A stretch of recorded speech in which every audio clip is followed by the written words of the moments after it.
Hello, hello, welcome back to the Lorethrough episode 127, and we have some stuff to clear out before the boss. But we're here at the Great Bridge side of Grace where we got to and then immediately backtracked. And here now we are on the opposite end, where we of the zone, where we saw that big swooping staircase, not staircase, road. And here we can see, it looks like heads of Placidusax in the wall, but it looks like they also have their own little bodies. Maybe? But Placidusax looked like he was missing heads. It looked like he was missing 2 or 3 heads, given the extra stumps on his body. And I'm inclined to believe he at one point had 5 heads. And that we only fought him at a fraction of his power. Who decapitated some of his heads? I couldn't tell ya. Then there's this weird thing. It's got like faces on it, but the faces are like human-ish faces attached to like, almost looks like horse bodies. I don't know what's going on here. Very interesting iconography, to say the least, but what it means, I couldn't tell you. But I guess that's the point of this place. It's supposed to seem ancient. It's supposed to seem somewhat relatable, but also somewhat alien. Kind of like the Nox Eternal Cities. We're going the opposite way from the field mini-boss. Yeah. Looks like there's dead bodies of beastmen here. They do bleed on hit.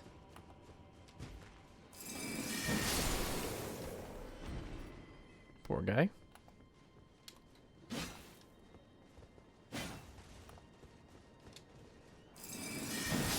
I just feel bad because the spin's not hitting them.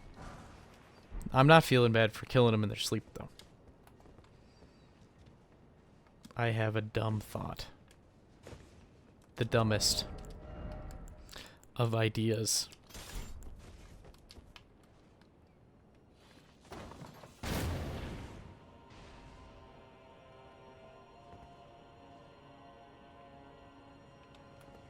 No one that's not going to alert anyone?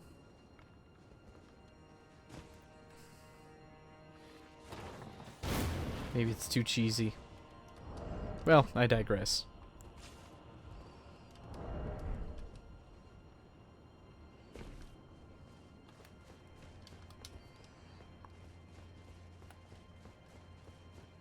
Get here with our ice spear.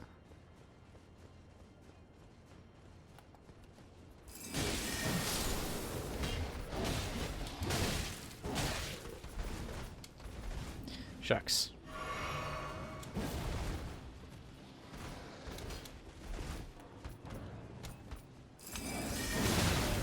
Ooh.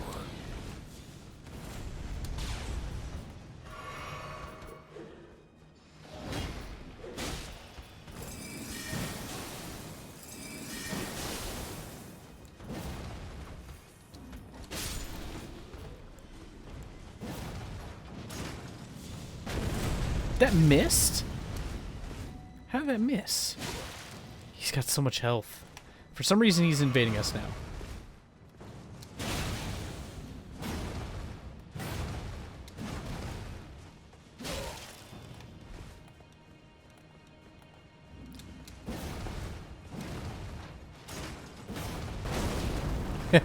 That was funny. That was worthwhile. What? Did you think we were leaving? Do I have to come do this again?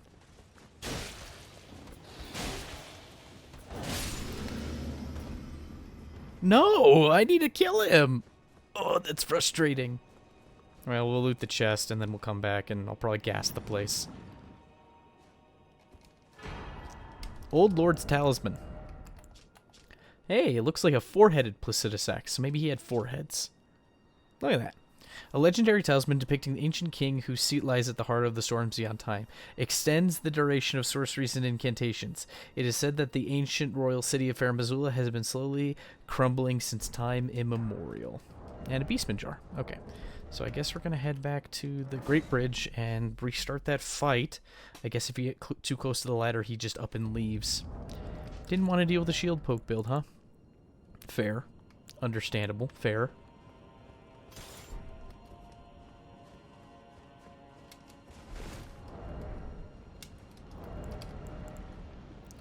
Still a bit rude, though. Not gonna lie. A little disappointed. Really hoping for a good squabble, a good fight. Really should have just engaged with him more, but he had backup. He was invading me while I was fighting stuff. It's quite rude. But we'll give it another college try.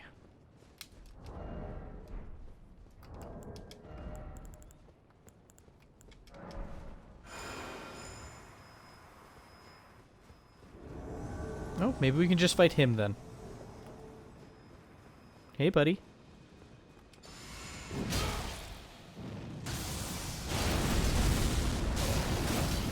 There we go, that's some damage.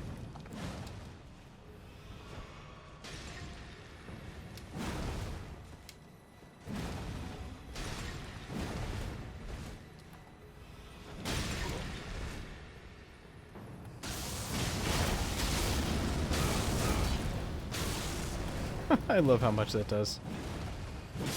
There we go. Sorry, Bernal. You had to go. And we get the Blasphemous Claw, the Devour Receptor, both legendary items, and Bernal's whole set.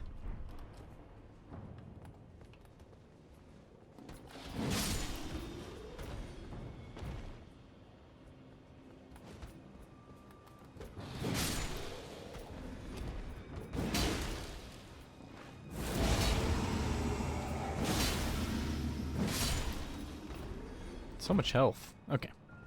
So Blasphemous Claw is interesting, and we're going to need it a lot for the next part. Slab of rock engraved with traces of the Rune of Death. Can deflect the power of the Black Blade. Ooh. Ooh. Are we going to finally meet Malekith the Black Blade? We recognize that name. On the night of the dire plot, Ronnie rewarded Pride or Rykard with these traces. Should the coming trespass one day transpire, they would serve as a last resort foil, allowing Rykard to challenge Malekith the Black Blade, the Black Beast of Destined Death. So, I'm glad it says the rest of that name in case you didn't believe me and our impeccable memory. But that's how we've been playing this. We've been playing as if we had a fantastic memory.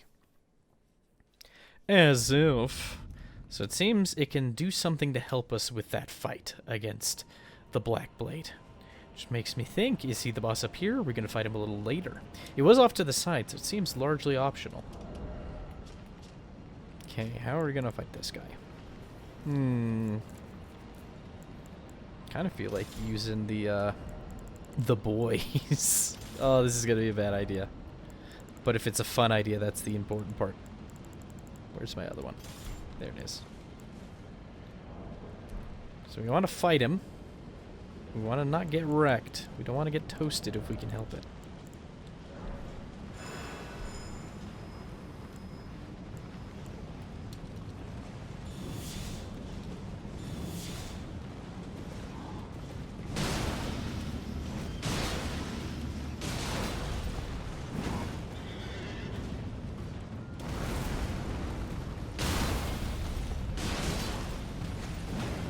Too much.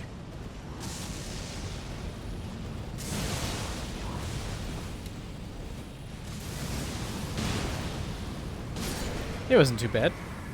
In fact, we only lost out on a bit of mana. We're probably good to go challenge the boss. Oh, and oh yeah, armors. So on that body was a golden rune. I think we got the malformed dragon set when we killed the guy. All right, let's look at all this armor we have. And what else did we get? We got a weapon. Scepter in the shape of a serpent devouring the world. This weapon will one day become the very symbol of the Lord of Blasphemy, one of the legendary armaments. A vision of the future briefly seen by Rykard in his final moments before being devoured by the Great Serpent. Here's what it looks like in detail. Interesting that it's a bunch of hands holding up the world, and then the serpent is just taking a bite out of it. It's very detailed, though.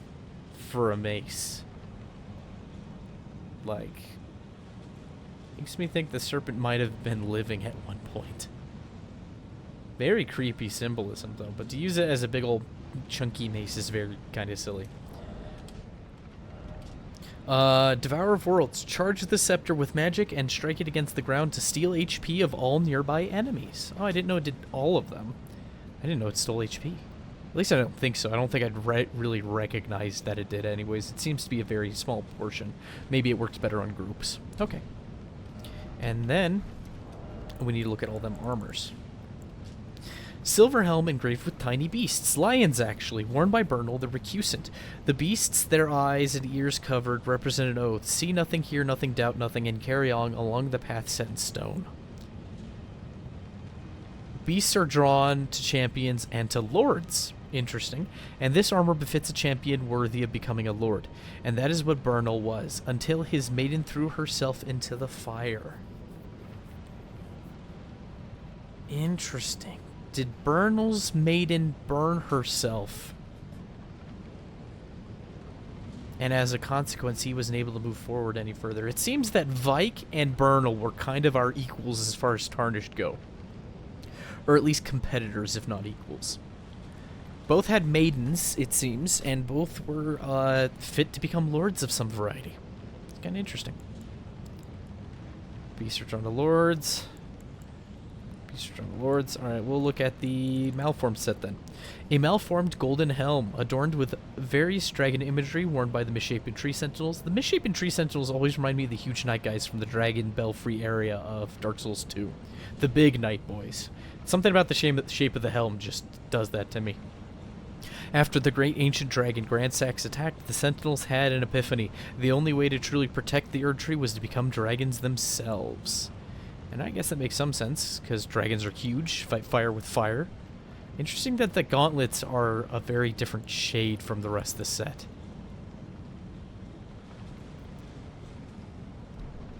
Okay. Alright. Probably shouldn't pop one of those, it's a little wasteful. Might just need to pop a flask anyways. Okay.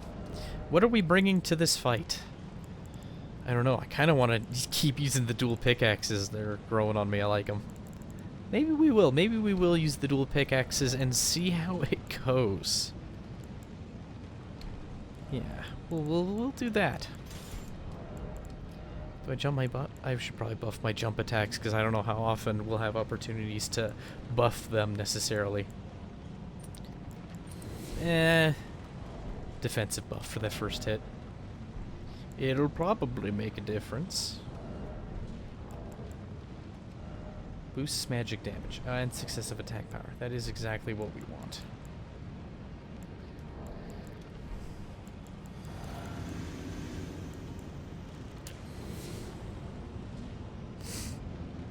Hey, it's Grank! Tarnished. Why wouldst thou? Why? 'Tis no matter. I hereby vow. I rolled early. Destined death shall not be stolen again.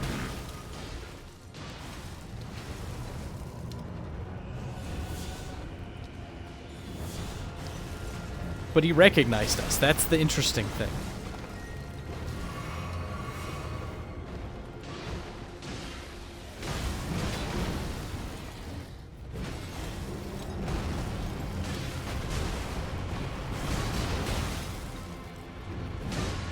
Oh, halfway through the fight.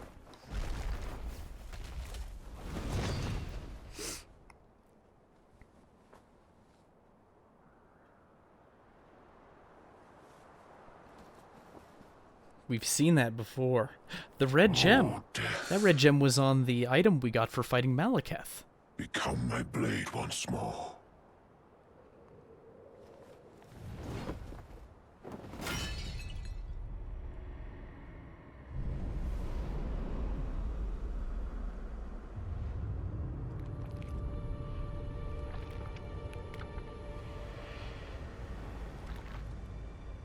Such a cool particle effect.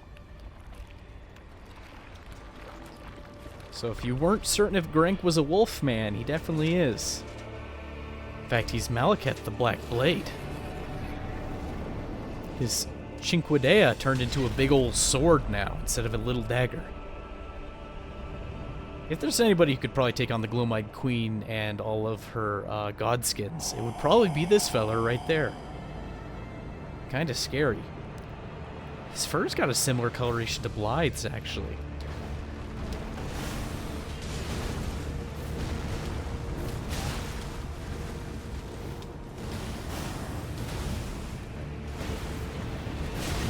Shucks. I need to get out of here.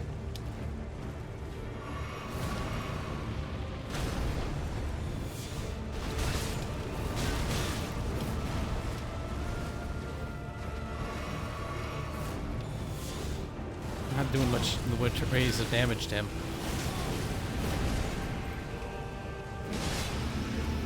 Okay, so he doesn't have a whole lot of health, but he is difficult to approach. I will still bring the Beastmen for Phase 1, though, because I feel like they're fitting.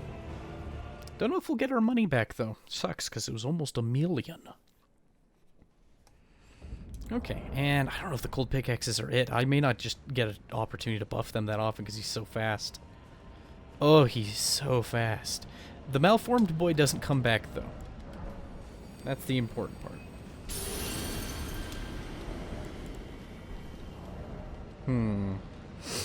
What to fight him with?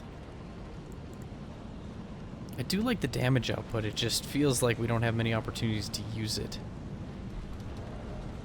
I think I have an idea, though, to help mitigate that a little bit. Okay, we can still light, or still medium roll. Okay.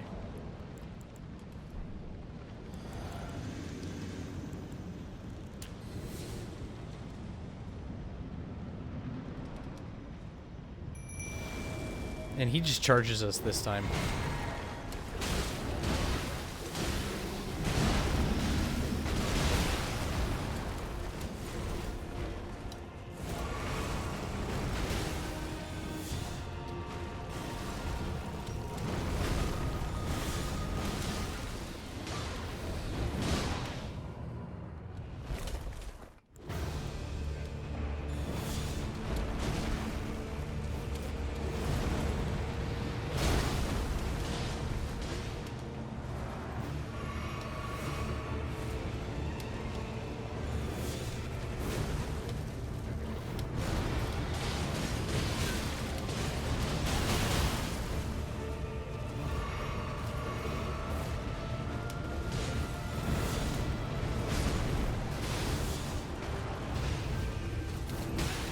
He's got such sweeping attacks.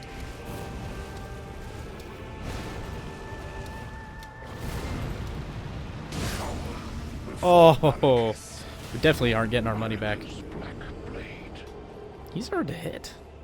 My contingency plan didn't even see an opening.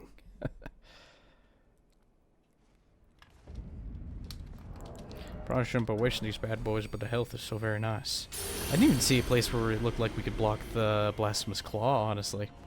Maybe the Beastmen helpers are hindering us more than they are helping. Probably just need to switch to something faster, though. Possibly. This first tactic works fairly well for Phase 1, because it's just a DPS race, it feels like. Maybe I'm bad. No, we always knew I was bad.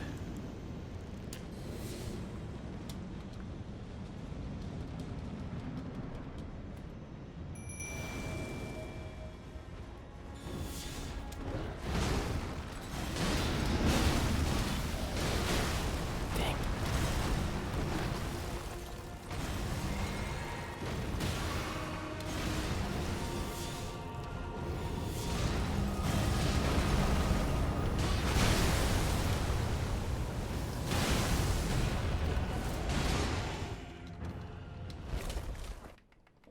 Come on, and heal.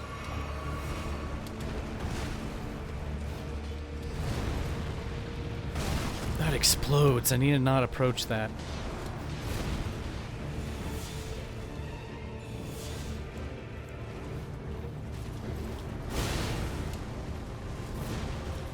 Is it just his projectiles that we can parry?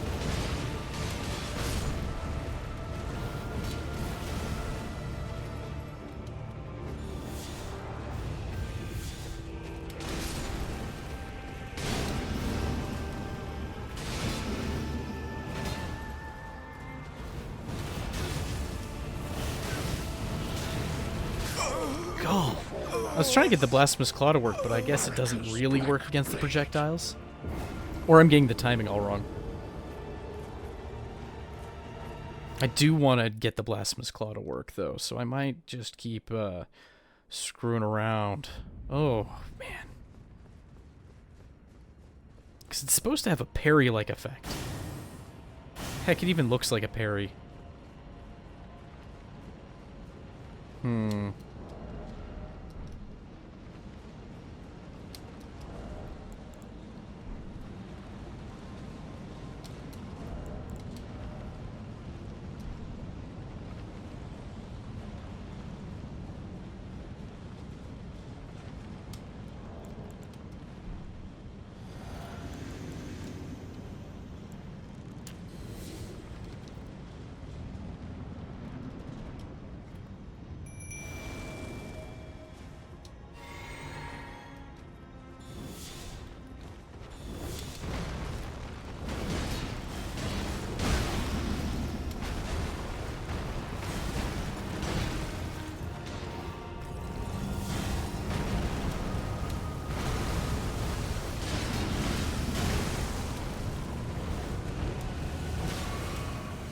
Oh.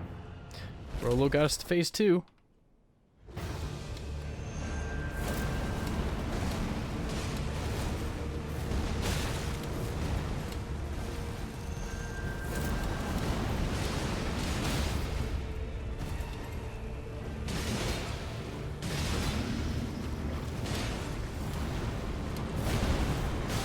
Dang.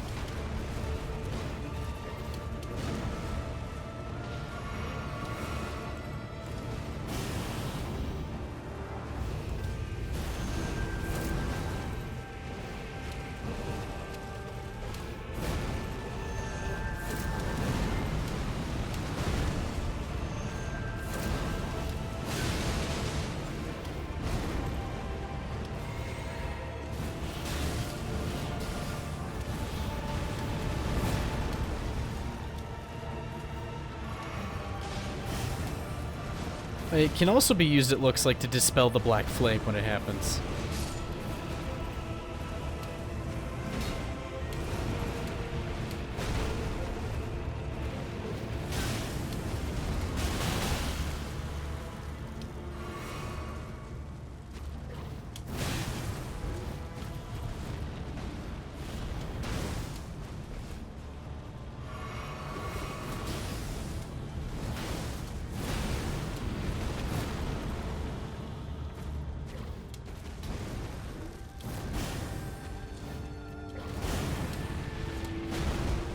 I want to parry an attack.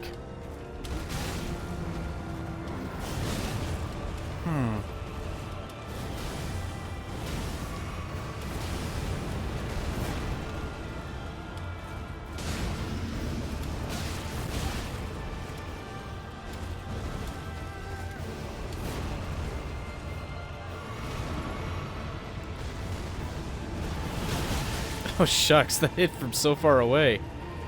Buddy. That's a bit rude.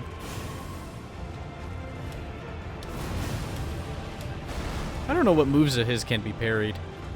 I'm tempted to just kill him. It's gonna... Marika's black blade. I've seen people full to nothing him with Blasphemous Claw, because it is the only parry that works on him, to my knowledge. I just can't seem to get it to work.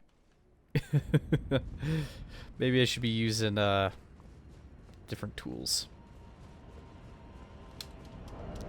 Maybe my offhand should be an escape tool instead. Maybe.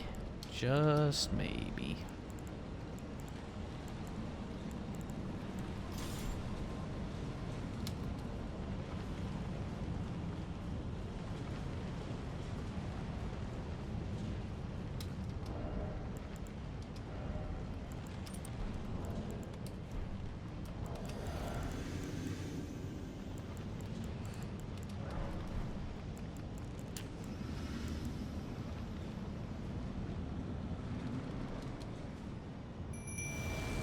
Lieutenant's gonna get toasted.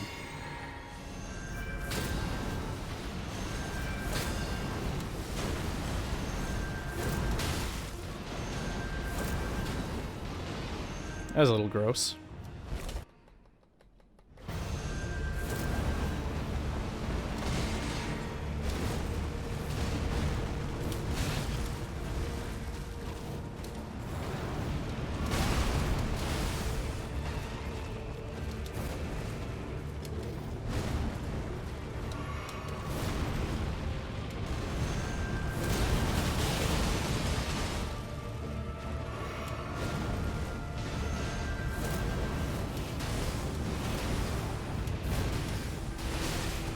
Shucks.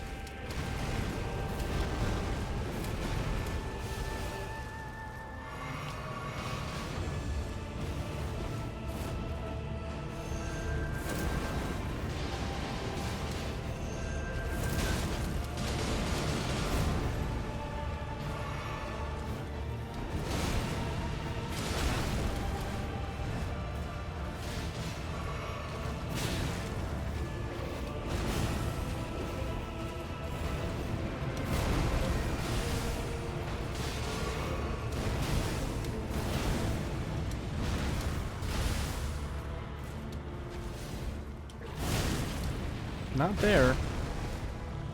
If not careful, Lieutenant might kill him. No! Or he'll kill her. Shucks. I never got the parry off. Oh well. I probably forced you to deal with too much anyways, in terms of time. Remembrance of Malekith the Black Blade, though. 286k thanks to our little golden thing.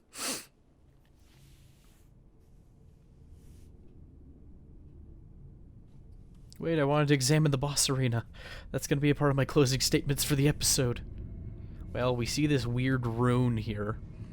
And it looks like an inverted version of the America's rune, where the bow of the cross is curved the other way. Kind of like Malekith's sword.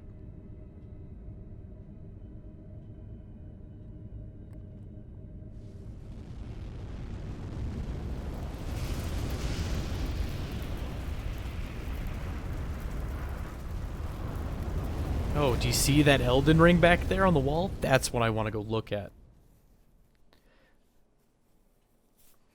The rune of death is unbound.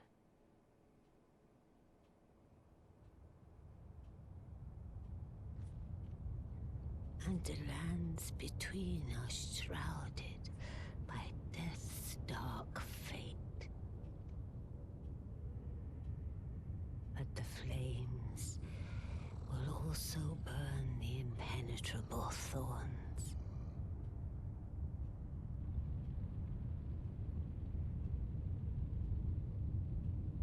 Farewell it is then.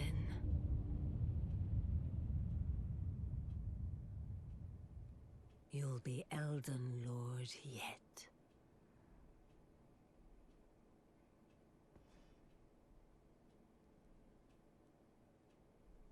Ooh, give me chills. We're getting so close to the end.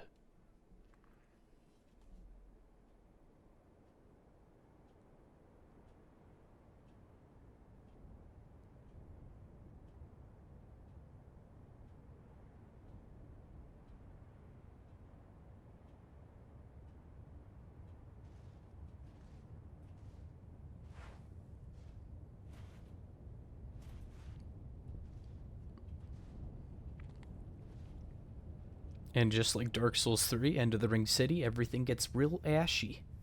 But it's not due to time, necessarily. This time around, it's due to us burning the Erd Tree. And the fact that it's leaving ash kind of leads me to suspect maybe it's a little more physical than we gave it credit, because I did talk about it being incorporeal before. But at the same time, even if it was just a massive stump, it's still enough that it could probably fill this place with ash. I mean, it's huge. We'll grab this side of grace. And Leyndell looks the same as always, but we're going to go look at that Malekith the Black Blade arena real fast, and that's where we'll cut the episode. Okay, so another weird thing to look at here. Little figure here. Praying figure. Kind of reminiscent of the praying figure that we saw repeatedly in the Halleck Tree, being hugged by the one-armed woman. I'm not saying it's Mikola in any sense. I'm just saying similar. Because the shadows of the Empyreans are wolves. We've been told that. And Malekith was the shadow of Queen Marika, and Blythe was the shadow of Ronnie. And this seems like the most central place in Farum Azula where they've buried a good number of their dead. A huge number of their dead. And for some reason, here at the very end, we see the most erratic, chaotic looking Elden Ring, but also it has more parts to it, more complete. So if we follow Miyazaki's tendency to allow cycles in his games repeatedly, it seems that the Elden Ring was once like this. Something happened to Placidusax, the Elden Lord of this era of Farum Azula, and his god fled. And it wouldn't surprise me if there was a shattering that took place at that time as well. And then those pieces were gathered up. Queen Marika had to defeat rival Empyrean Glomide Queen, thanks to Malekith, and she sealed away Destined Death, creating the new Golden Order. Because when she sealed away Destined Death, that's when the Golden Order was created. And then we get the new Elden Ring that we see on the cover of the box, which is like this, but simplified. It's missing a lot of its outer extremities. And so it makes me wonder if every time the darn thing gets shattered and we fix it up, if it would get smaller. That's kind of what happened, though a little more complex version of the kindling of the flame in Dark Souls, where the flame just gets weaker every time. As opposed to having a weaker fire, you have a less intricate design. Still has that anchor ring and many of the other rings. But, yeah. Kind of interesting that this is likely a more complete version of that. Though the Rune of Death seems to be an outlier for some reason, almost as if it was a rune that was already here, and then the Elden Ring showed up. But how did the Elden Ring show up? That's very interesting, right? Because we have, what is it? Elden Stars? If I can find it. There it is. This legendary incantation is the most ancient of those that derive from the Erd Tree.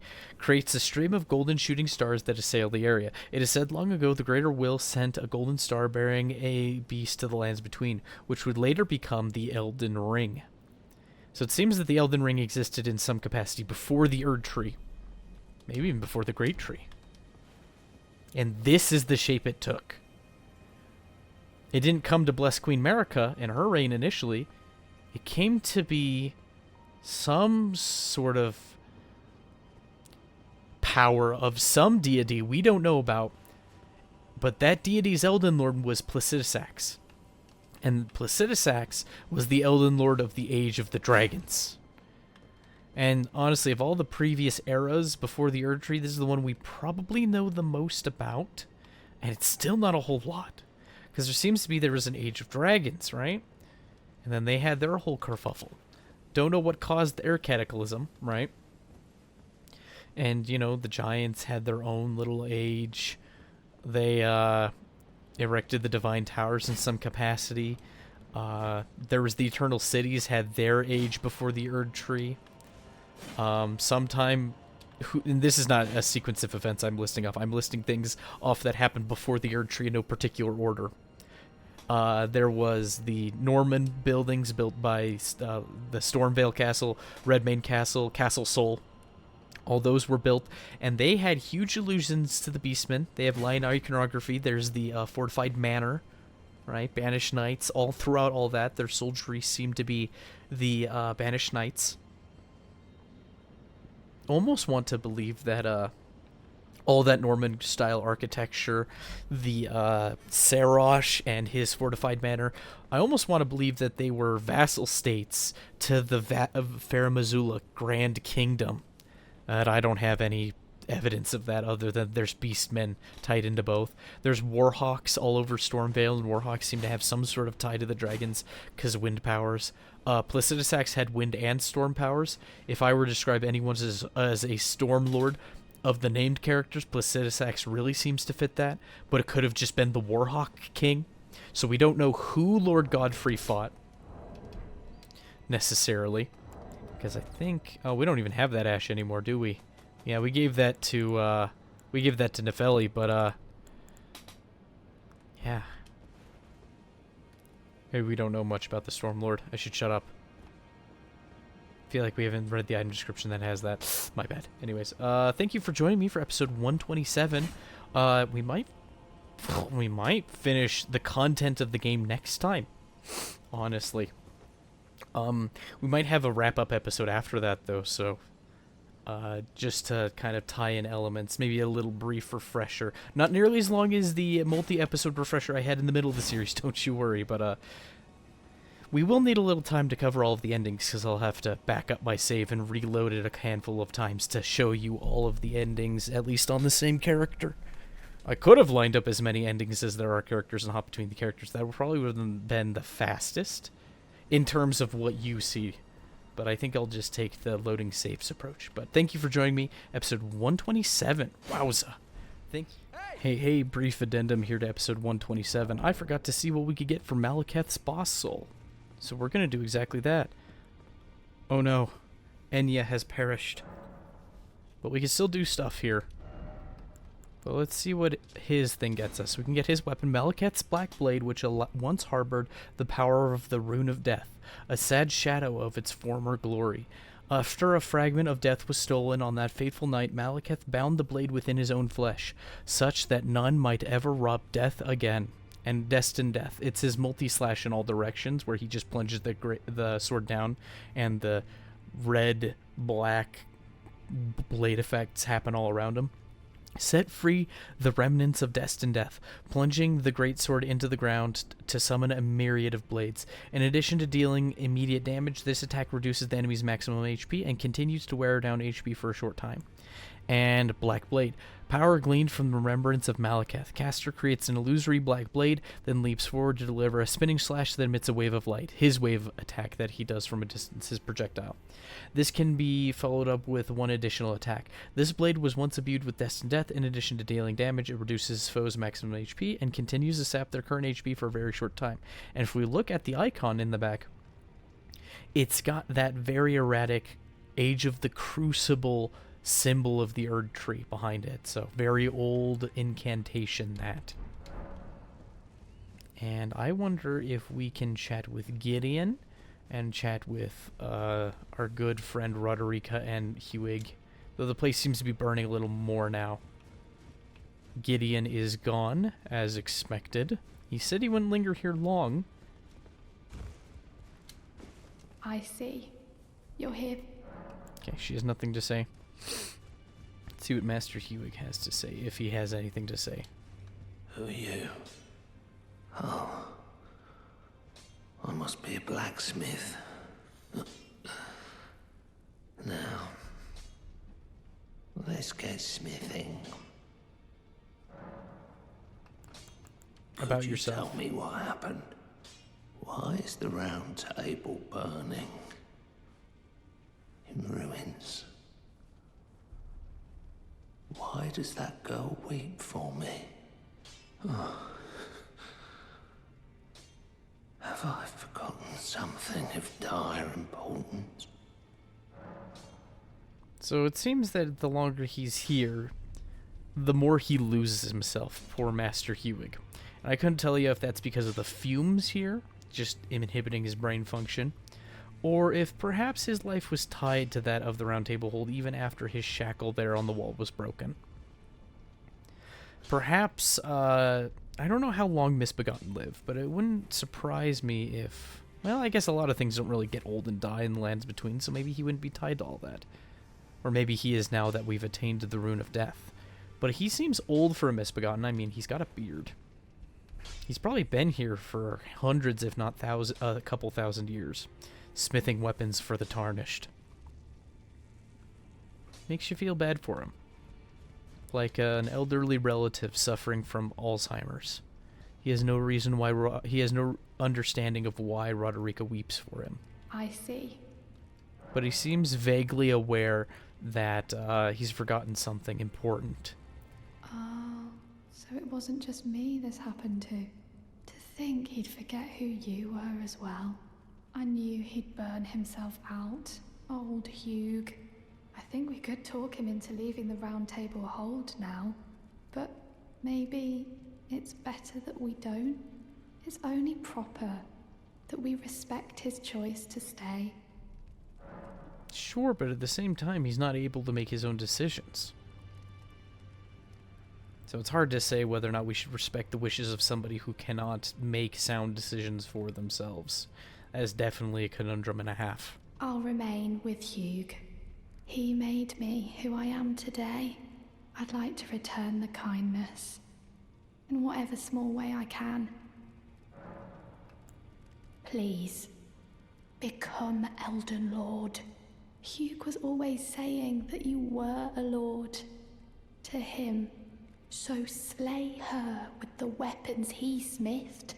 Slay the god Marika, who cursed us all. Pretty vengeful for Roderica, but Hugh likely colored her perception of the world through their extended dialogue with each other. They likely spent a good amount of time here. Who knows how long the actual journey of the Lands Between was for us? For us, it was a couple 100 hours or whatever, right? We just pick an arbitrary number of gameplay time, but it could have been days, weeks, months. Maybe we were here years in the Lands Between, slowly growing, amassing strength, and going on our adventures. Trial and error, whatnot. So who knows how long they've all known us, but feels bad that so many people meet a dismal end because of our progress in the Lands Between. So I guess the best thing we can do for their memory is to become Elden Lord. Alright, there's the real end I wanted for episode 127. Thank you, and I hope you have a good one. Bye-bye.